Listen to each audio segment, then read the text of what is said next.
ሰላም ጤና ይስጥልኝ ውድ ተመልካች አድማጮቻችን፣ ይህ ኤንቢሲ ወቅታዊ ዓለም አቀፋዊ ዝግጅታችን ነው። በዛሬው ዝግጅታችን በምጣኔ ሀብቷ ረገድ ክፉኛ መንገዳገድ ገጥሟታል የሚባልላትና ተቃውሞ ገንፍሎባታል የሚባልላት ኢራን በትክክል የኬሚካልና የባዮሎጂካል ሚሳይልና የጦር መሳሪያዎችን እያመረተች መሆኑን ትራምፕና ኔታንያሁም በትናንትናው ምሽቱ ውይይታቸው ስለ ጋዛ ሰርጥ ጦርነት ተነጋግረው ኢራንን ደግሞ በኒውክሌር ጦር መሳሪያ የመያዝ መሻቷ ጉዳይ በጽኑ ማስጠንቀቃቸውን እንዲሁም ትራምፕ በቬኔዙዌላ ዘልቀው የአደንዛዥ እጽ የጫኑ ናቸው ያሏቸውን ጀልባዎች ማጋየታቸውን ወዲያም በእስያ አህጉር ተጉዘን ቻይና በታይዋን ደሴት አቅራቢያ ግዙፍ የተባለ ቀጥታ ተኩስ የጦር ልምምድ ማጧጧፏን እንዲሁም ሌሎች አዳዲስና ወቅታዊ ዓለም አቀፋዊ ጉዳዮችን ይዤ ቀርቤያለሁ። እስከ ዝግጅቱ ፍጻሜ ድረስም አብራችሁኝ ትዘልቁ ዘንድ የአክብሮት ግብዣዬ የአየር ሞገዱን ሁሉ አሳብሮ ከልባችሁ ይድረስ የምላችሁ አዘጋጅቼ የማቀርብላችሁ ትዕግስቱ በቀለ ነኝ። ኢራን በምጣኔ ሀብቷ ረገድ ክፉኛ መላሸቅና በአያቶላዎቿ አስተዳደር እየተነሳ የሕዝቦቿ ተቃውሞ እንደገነፈለባት ሲነገር ተፈጥሮም ከዚያ ያበረችባት ይመስል የከፋ የድርቅ አበላ ጋርጣባት የውሃ ክምችቶቿ በከፋ ደረጃ መዳከማቸው ይነገራል። ሆድ ለባሰው ማጭዳታው ሰው አነሰ ሲሉት ተቀነሰ፣ እሷው ጥቂት እሷው ጥቁሪት ይሉትን ያስታውሰዋል። ታዲያ በዚያ ሁሉ ምስቅልቅል አደጋ ውስጥ መውደቋ የሚወራላት ኢራን በትክክል የኬሚካልና የባዮሎጂካዊ የጦር መሳሪያዎችን እንዲሁም ሚሳይሎችን በገፍ ሰርታለች ነው የሚባለው። የኢዝራኤሉ ጠቅላይ ሚኒስትር ቤንያሚን ኔታንያሁና የአሜሪካው ፕሬዚደንት ዶናልድ ትራምፕ ትናንት ምሽቱን በዋይት ሃውስ ተገናኝተው በመከሩበት ወቅት ኢራንን በጽኑ ማስጠንቀቃቸውና መዛታቸውን የተሰማው ኢራን ዳግም የሚሳይልና የኒውክሌር ጦር መሳሪያ ግንባታዋን የያዘችው በስተ ምስራቁ ክፍሏ መሆኑንም ነው የተገለጠው። ኢራን የኬሚካልና የባዮሎጂካል ጦር መሳሪያዎችን ለማምረት የሚከለክለውን የውል ስምምነት ፈራሚ ሀገር መሆኗ ይታወቃል። ይሁንና ግን ዛሬ ላይ ኢራን ከራስ በላይ ነፋስ አሊያም ሲወጉት የማይደማ አካል የለም ስትል ያሻትን ያህልና አይነት የጦር መሳሪያዎች ማምረቷን የሚነገረው የኢራን ሹማምንትም ቢሆኑ አንዳንድ ጊዜ ብሽ ሲላቸው ይመስል ይወጡና ማናለይ ከልካይ ያሻኝም ባይ የፈለግነውን ያህል የፈለግነውን አይነት የጦር መሳሪያ እንሰራለን፣ ማንም ውልፊት ብሎ ጋት ተራምዶ በውስጥ ጉዳያችን ቢገባ ውርድ ከራሳችን ያኔ እሱን አርገን ሲሉ የሚዝቱበትና የሚያስጠነቅቁበት ጊዜ ስፍር ቁጥር አልነበረው። ይሁንና ተህራን የተባሉትን የኬሚካልና የባዮሎጂካል የጦር መሳሪያዎች ያለ መስራቷን ትገልጣለች። ኢራንን በአንድ ራስ ሁለት ምላስ ያስባላት ጉዳይ ከዚህ በፊት ቀደም ሲል እንደተናገርኩት አንድም ከዚህ ቀደም በሰኔ ወር 12 ቀናት ከእስራኤል ጋር የገባችበት ጦርነትና አሜሪካም በሶስቱ የኒውክሌር ማብለያ ተቋማቶቿ ኢስፋሃን፣ ናታንዝና ፎርዶ ላይ የፈጸመችው ጥቃት እንደ ገለባ ከመሬቱ ገጽ ላይ ብቻ ያለውን አነደደ እንጂ ከመሬቱ ከርስ ያለውን የሚሳይልና የኒውክሌር ማብለያዎቻችንን አልነካቸውም ሲሉ በኩራትና በልህ ይገልጣሉ። ያ ተሰምቷል። ዞር ይሉና ደግሞ ኢራናውያኑ ሹማምንት የለም እኛ የባዮሎጂካልና የኬሚካል ጦር መሳሪያዎችን አልሰራንም፣ አሁንም መለስ ያደርጉና የኒውክሌር ቦምብ ለመስራት ተቃርበናል፣ እንታጠቀዋለን፣ ማን ይከለክለናል ሲሉ ይዝታሉ፣ ያስጠነቅቃሉ።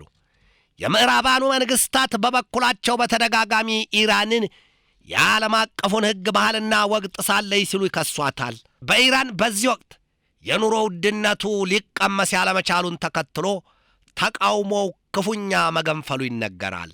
ወዲህም ኢራናውያኑ በአያቶላዎቹ አስተዳደር የሀገሪቱ አንዱራ ሀብት ለባለስልጣናቱ በተለይም በኢራኑ መንፈሳዊ መሪ አያቶላ አሊ ሰይድ ካሚኔይ ስር ለምትመራው ኢራን ለአብዮታዊ ዘብ ኃይሉ ከፍተኛ ሹማምንት በገፍ ይውላል። ስለዚህ ድሃው ኢራናዊ ወይም የኢራን ዜጎች ከሳር ላይ እንዳለ የጤዛ ጠብታ እንኳ ሊቀምሱ አልቻሉም ሲሉ ምሬታቸውን እየገለጡ በአደባባይ ሰልፍ ተቃውሟቸውን ያሰሙበት ጊዜ ተደጋጋሚ እንደነበር በቀደሙት የወቅታዊ ዓለም አቀፋዊ ዝግጅቶች ላይ ተመልክቻለሁ። ትራምፕና ኔታንያሁ ትናንት ምሽቱን በፍሎሪዳ ማር አሎጎ ሆነው በሰጡት ማብራሪያ ትራምፕ ምንድን ያሉት? ኢራንን ዳግም እንዳትሞት እንዳትሽር አድርገን እንቀጠቅጣታለን፣ we will knock them down ሲሉ ትራምፕ ዝተዋል። ኢራንን ቀደም ሲል እንደገለጥኩት እንዳትሞትም እንዳትሽርም አድርገን እናደባያታለን። ኢራን በተደጋጋሚ ስትገልጥ የያዝኳቸው የጦር መሳሪያዎች የሚናቁ ሳይሆኑ የሚያስንቁና የሚያስፈሩ ናቸው፣ የሚያስከብሩም ነገር ግን በጠላትነት ወይም በተቃርኖ ለሚመጣባቸው የሚያፈግሙ ናቸው። ይህንን ወቁ ስትል በተደጋጋሚ አስጠንቅቃለች፣ ዝታለች። በትናንትናው የወቅታዊ ዓለም አቀፋዊ ዝግጅት ላይ እንደተመለከትኩት ኢራን ያዘጋጀችው ከ3000 ኪሎ ሜትር በላይ ከድምፅ ፍጥነት በ12 እጥፍ ሽውብስ እያለ የሚከንፈው ከ5 ቶን በላይ ክብደት ወይም ከ50 ኩንታል በላይ ክብደት ያለው ያ የመጨረሻው ቀን ወይም ደግሞ የአከር አልዘማን አክሮል ዘመን የሚሉታል ለዚያ የቁጣና የማዕቱ ቀን የተዘጋጀው የጦር መሳሪያዋ የክሩይዝ ሚሳይሏ በየትኛውም የሚሳይል መከላከያ የማይበገር እንደሆነ አስረግጣለች። ኢራን የአሜሪካው ታድቢሉ የእስራኤሉ አይረንዶምና ሌሎችም አይመክቱትም። ይልቁንም እሳት እንዳገኘው ፕላስቲክ ሽምቅቅ እያለ የሚሳይል መከላከያው ሁሉ ለዚያ ለኢራኑ የአከር አልዘማን ክሩይዝ ሚሳይል እለፍ ጌታዬ ሆይ እያለ ፈቃድ ይሰጠዋል። በቀጥታ የተሰጠውን ኢላማ ደግሞ የክሩይዝ ሚሳይል አከር አልዘማን ወይም አፖካሊፕስ ብንትን አድርጎ የሚያስቀር ነው ተብሎለታል። በእርግጥ ግን ስለመሞከሩ የወጣ መረጃ የለም። ኢራን ከዚያም ውጪ በጣም በርካታና መጠነ ብዙ የሆኑ የረዥም ርቀት ተምዘግዛጊ ሚሳይሎች እንዳሏት ትገልጣለች። የመካከለኛው ምስራቅ ቀጠና ምድር ምስቅልቅል ቋጠሮ ስንል የምንገልጠው ጉዳይ ዛሬም የባሰ የውሉ መፍቻ አልተገኘለትም። አሜሪካ በጋዛ ሰርጥ የተኩስ አቁምና የሰላም ስምምነት ዙሪያም ከኔታንያሁ ጋር መምከሯን የተሰማው ትራምፕ ሐማስ ትጥቁን ይፍታ፣ ያንን የማይቀበልና ትጥቁን የማይፈታ ከሆነ ሲሉም የተለመደና የቀደመውን የገሃነም እሳት ዛቻቸውን አሰምተዋል። ትራምፕ ቀድሞ ባለ 20 ነጥብ የሰላም ስምምነት በእስራኤልና በሐማስ መካከል አፍልቅ ያለሁ ወይም ይሄ ሊጸድቅ ነው ብለው ሲያውጁ ሐማስ ትጥቁን እንደሚፈታ ያላንዳች ማንገራገር ገልጦልኛል ብለው ነበር። በጊዜው ሐማስ ምንድን ያለው? የለም ይሄ የዚህ ዘመን ትልቁ ውሸት ነው፣ ሰውየው ያላልናቸውን እንዴት አደባባይ ወጥተው ይሄንን ያወራሉ? ትዝብቱ ነው እንጂ ስለት ሰው አይጎዳም በሏቸው። ሐማስ ትጥቅ መፍታት የሚባል ነገር በአንጀት በጥጉም አልዞረም። ቀድሞ ነገር ምን ሲደረግ ነው ትጥቅ የሚፈታው? በጋዛ ሰርጥም ቢሆን የባዕዳን ኃይሎች አይረግጡም። የጋዛ ሰርጥን ሰላምና ጸጥታ የሚያስጠብቁት የፍልስጤማኑ ልጆች እኛ ራሳችን ነን። ከእኛ በላይ ለኛ የሚያስብልን የለም። ስለ ሰላማችን ማንም የውጭ ኃይል የዓለም አቀፍ ኃይል የሚል ሌላ ነገር የምትሉት ነገር እግሩ ቢረግጥ ወይም ዝር ቢል እሱን አርገን ሲል ሐማስ በተደጋጋሚ ማስጠንቀቁን አንዘነጋውም። በወቅታዊ ዝግጅታችንም ዳሰነዋል። ታዲያ ትራምፕ ከምን የተወለደውና ያሳደጉት ሐማስ ያለምንም ቅድመ ሁኔታ ትጥቁን እንደሚፈታ ገልጦልኛል ነው ያሉት። ሐማስ ደግሞ ይህንን አላልኩም፣ በስምምነታችንም ይሄ አንቀጽ አልተጠቀሰም፣ ይሄ ሐረግ አልገባም ነው ያሉት። ታዲያ ዛሬ ትጥቁን ካልፈታ የዚያ የገሃነም ደጆች ይከፈታሉ ሲሉ ከዚህ ቀደም የዛቱና የዳነቱትን ዛሬም ሸረፍ አድርገው ነግረዋል። የጋዛ ሰርጥ ጉዳይ ለሰሚው ግራን ሆኗል። የተኩስ አቁም ስምምነት የሰላም ስምምነት ተፈርሟል ተደርሷል ሲባል የሁለተኛው የተኩስ አቁም ስምምነቱ ስሌት ሊቀጥል ነው እየተባለ ሲነገር ነገር ግን የንጹሃኑ ሰቆቃ እጅግ አስከፊ መሆኑ ይገለጣል። የጋዛ ሰርጥ የሰው ሰራሹ የጦርነቱ ብቻም ሳይሆን ከተፈጥሮ የዝናቡና የውርጩ እንዲሁም ደግሞ የድርቁ አበላ ከፍቶበታል። ነፋሱን ሸሽቼ ብሮጥ ግንዱ መታኝ፣ ለሞተችው እናቴ አንዱም አልበጃት፣ አንዱ አፈር አንዱ ድንጋይ ጫነባት ይሉትን ያስታውሷል። ሐማስ በበኩሉ ዛሬ አንድ መግለጫ አውጥቷል። ያውም የአልቃሳም ብሪጌድ ያፈቀላጤውን የአቡ ኦበይዳን መገደል አስታውቋል። እስራኤል ሰውየውን እኛን የሐማሱን አፈቀላጤ አቡ ኦበይዳን ገድያቸዋለሁ ስትል መግለጫ የሰጠችው ባለፈው ነሐሴ 30 ቀን ሲሆን ሐማስ ግን የኦበይዳን መሞት ያረጋገጠው ትናንትና ነው። ከዚህ ወጣ ስንል ደግሞ ወደ እስያ ቀጠና ምድር እንገባለን። የእስያ ቀጠና ኃያሉ ሀገር ቻይና በታይዋን ደሴት አቅራቢያ ግዙፍ የተባለ የቀጥታ የተኩስና የጦር ልምምድ ማቅለጧ ተሰምቷል። ቻይና ዛሬም ለሁለተኛ ቀን ያንኑ ግዙፉን የጦር ልምምዷን ቀጥላለች ነው የተባለው። የአሁኑ የቻይና የጦር ልምምድ ደግሞ እጅግ ግዙፍና የተለየ መሆኑን የተገለጠው የታይዋንን ደሴት ከ5 አቅጣጫዎች ከቦ የሚደረገው የቻይና ግዙፉ የጦር ልምምድ የቻይና ጦር ኃይል የታይዋንን ደሴት ያለ አንዳች ጥርጣሬና የኃይል እርምጃ ከመጠቀሙ በፊት በቀጥታ ወደ እናት ምድሯ ትቀላቀል ዘንድ ለማስቻልና ለማድረግ ነው ተብሎለታል። የአሁኑ የቻይና ጦር ኃይል ግዙፍ የጦር ልምምድ ስያሜው ከተባለ ጃስቲስ ሚሽን 2025 የሚል ነው። ይህ የተያዘው የአውሮፓውያኑ የ2025 ዘመን ሊጠናቀቅ የመጨረሻው ቀኑ ላይ ዛሬ ላይ ነው ያለነው።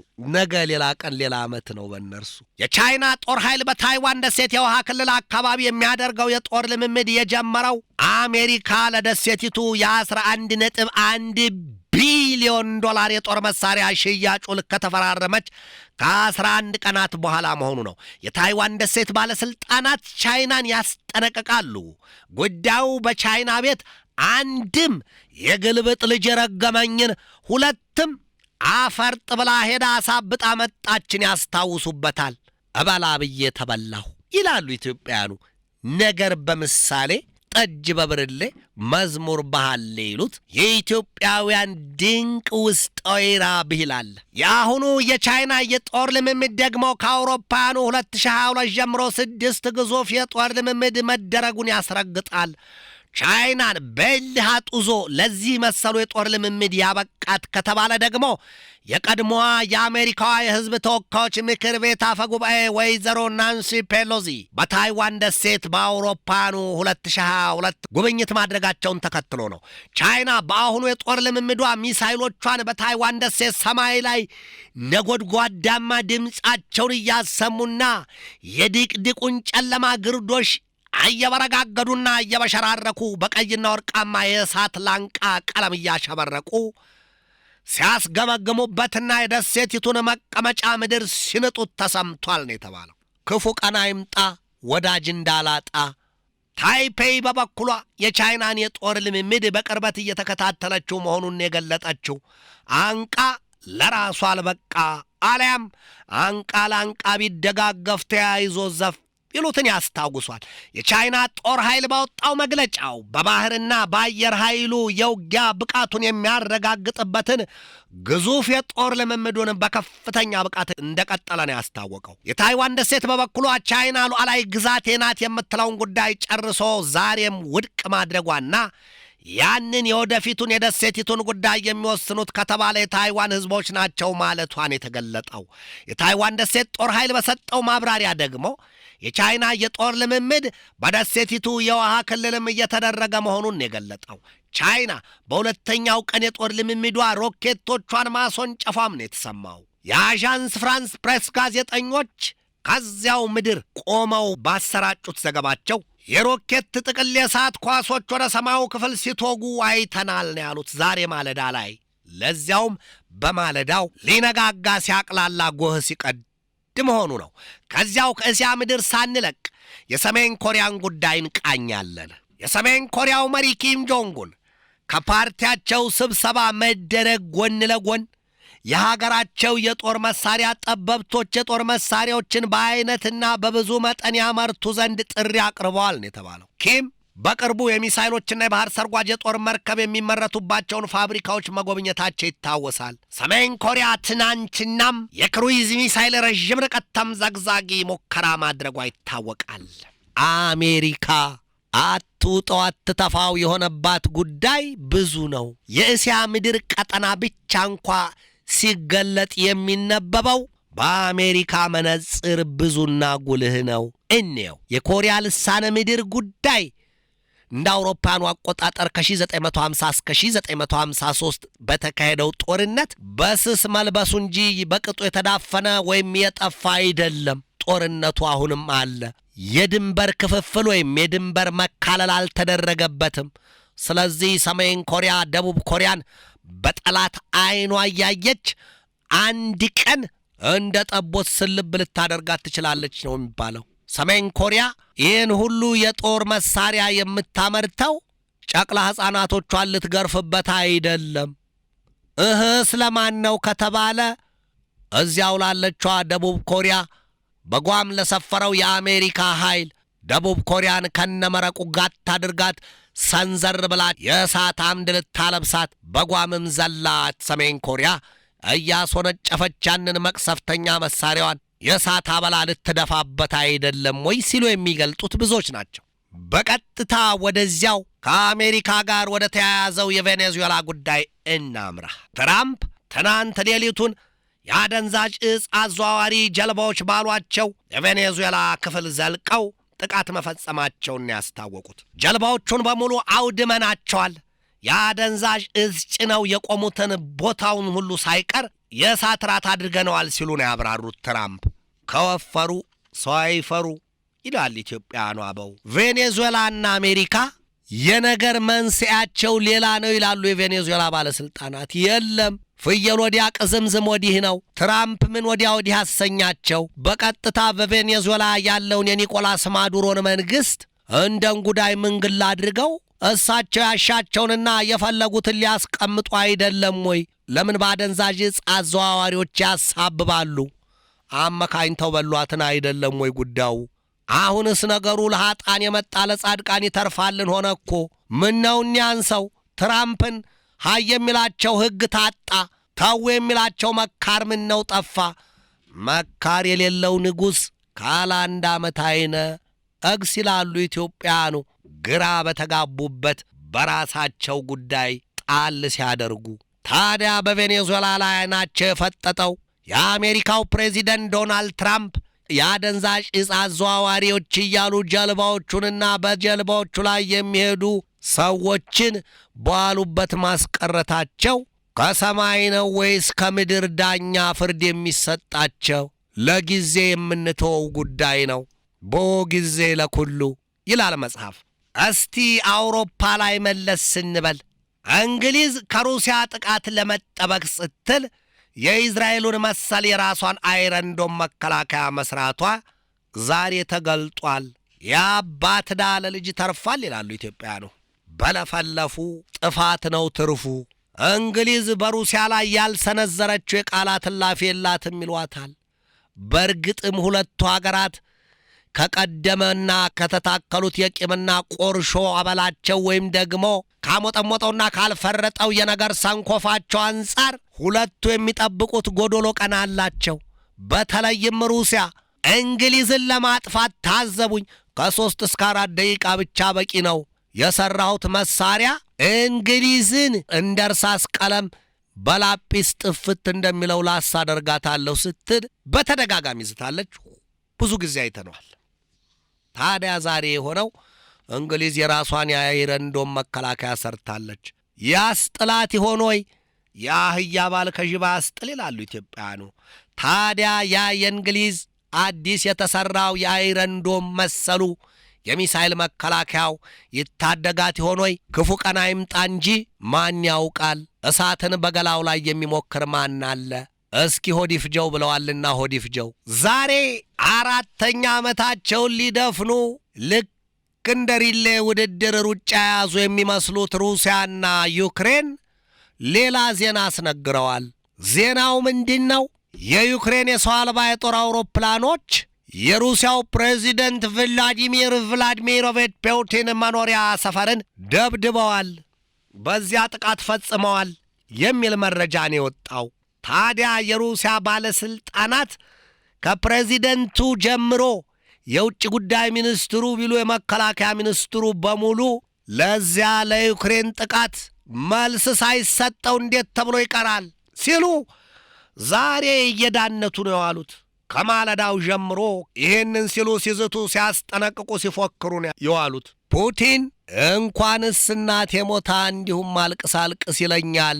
አሁን እንግዲህ ዩክሬን በዚያ በእርሳቸው የመኖሪያ ሰፈር ጥቃት ፈጽማለችና ከዚህ በኋላ የፑቲን ምላሽ ምን ሊሆን ይችላል የሚለው በድፍን ዓለም የሚጠበቅ ሆኗል። የአሜሪካው ፕሬዚደንት ዶናልድ ትራምፕ በትናንትናው ከፑቲን ጋር በነበራቸው የስልክ ውይይት ጠብቀው የነበረው ዜና ሌላ ነበር። ነገር ግን ለጆሮአቸው ስልክ የተሰጠው ድምፅ ከፑቲን ማለት ነው፣ ይኸውልህ ወዳጄ ሆይ አንተ ከዩክሬኑ ፕሬዚደንት ቮሎዲሚር ዘለንስኪ ጋር ተወያይቻለሁ ልትለኝ ደወልህ።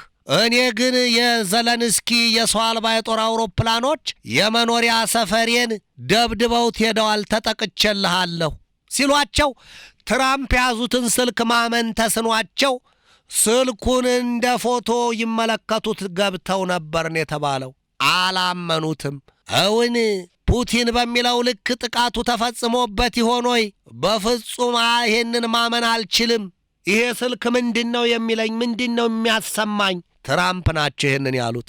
ገና ግን ይህን ዘገባ እስካጠናቀርኩበት ጊዜ ድረስ እውነት ዩክሬን በሰው አልባ የጦር አውሮፕላኖቿ በዚያ በቫልዳይ የፑቲን መኖሪያ ሰፈር ላይ ጥቃት ስለመፈጸሟ ከገለልተኛ ወገን የተረጋገጠ ወይም የተሰጠ ፍንጭ የለም ነው የተባለው። ነገር ግን የሩሲያው የውጭ ጉዳይ ሚኒስትር ሰርጌይ ላቭሮቭና የሀገሪቱ የመከላከያ ሚኒስትር መስሪያ ቤት ያወጡት መግለጫ ዩክሬን 91 ድሮኖችን ልካ በ3 አቅጣጫዎች ሩሲያ ላይ አዝምታቸዋለች። ነገር ግን ከነዚያ 91 የሰው አልባ የጦር አውሮፕላኖች አንዱም ለወሬ ነጋሪ ሳይመለሱ በዚያው ሽቅ ብለው ቀርተዋል ነው የተባለው። ወደ መጨረሻው ጉዳያችን ልለፍ።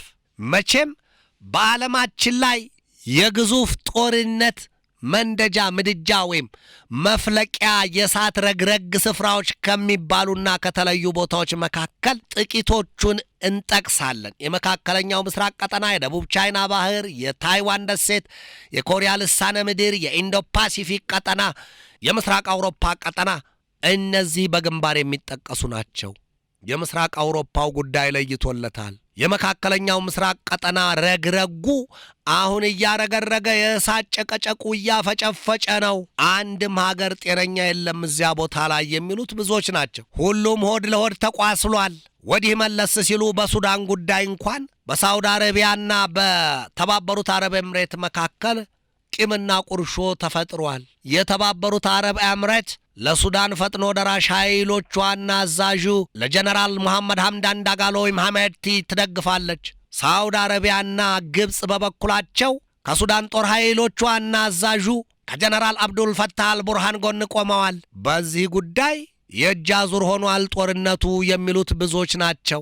ያ መረጃ ሲናፈስ እንደነበር አንዘነጋውም። ዛሬ በተሰማ ዜና ደግሞ በደቡብ የመን የተነሳ በሳውዲ አረቢያና በተባበሩት አረብ ኤምሬት መካከል ግንኙነቱ እየኮመጠጠ ውጥረቱ እየተካረረ መምጣቱ ተነግሯል። ሳውዲ አረቢያ ከተባበሩት አረብ ኤምሬት የጦር መሳሪያ የጫነን መርከብ በደቡባዊ የመን በሚገኘው የሙካላ ወደብ በቦምብ ማደባየቷን የተሰማው። እንደ ሳውዲ አረቢያ መግለጫ እርምጃውን የወሰደችው ወይም ጥቃቱን የፈጸመችው በዚያ መርከብ ላይ ለአሸባሪዎች ተጭኖ ሊራገፍ ሲቃረብ በነበረው መርከብ ላይ ነው። በጉዳዩ ዙሪያ ግን ከተባበሩት አረብ ኤምሬት ይህንን ዘገባ እስካጠናቀርኩበት ጊዜ ድረስ የወጣ ፍንጭ ወይም መረጃ የለም። የሳውዲ አረቢያ ባለስልጣናት አሉ በመግለጫቸው we will continue to prevent any military support from any country to any Yemeni faction ከማንኛውም ሀገር ከየትኛውም ሀገር ምንም አይነት የወታደራዊ ድጋፍ ለየትኛውም የመን ታጣቂ ኃይል ወይም ደግሞ ታጣቂ አንጃ